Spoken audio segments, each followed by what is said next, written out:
Does the phrase Black Lives Matter ring a bell? What about the name George Floyd? If you've been on social media lately, you're most likely aware of the current worldwide protests against police brutality.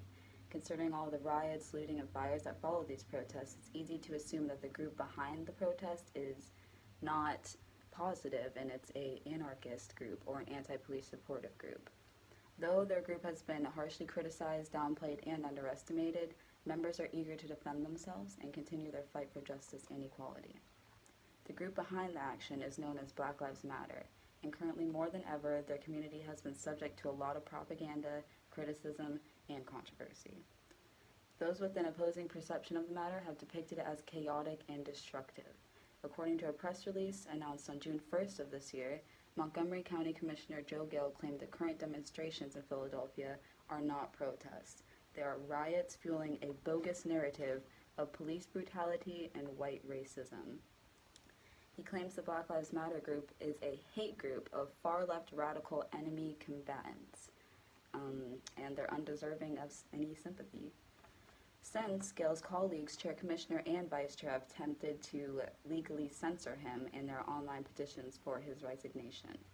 In response, Gill has posted to Twitter claiming he speaks for millions of citizens and he refuses to resign or apologize.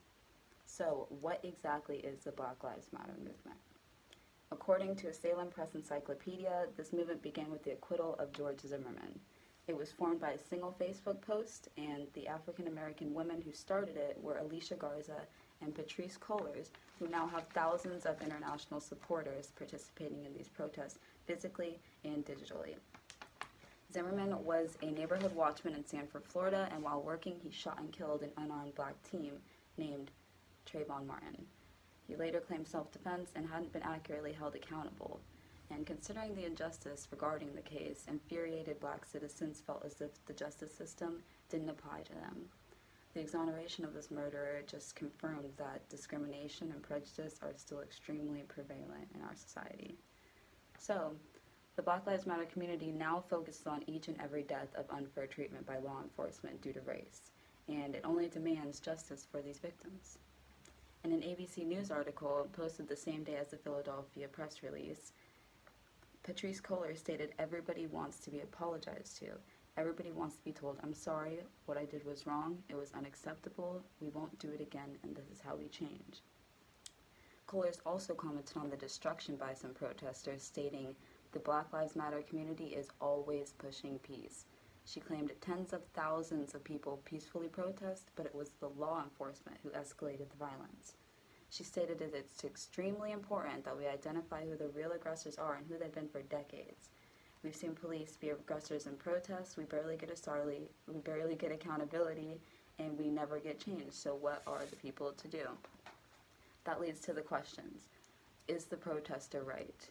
Violence is never the answer, but attempting to peacefully protest and continuously being shut down puts protesters and activists in a very difficult place, and freedom of speech and the right to protest is a given. So being arrested or tear gassed is extremely unethical. Overall, this group is not a violent, destructive anti-police gang. To each their own, but considering past hate groups, many don't consider Black Lives Matter to be one. The goal of their actions has always been to end police brutality around the world. So protesters say the rallies aren't just about mourning the death of black individuals, but also a protest for black life.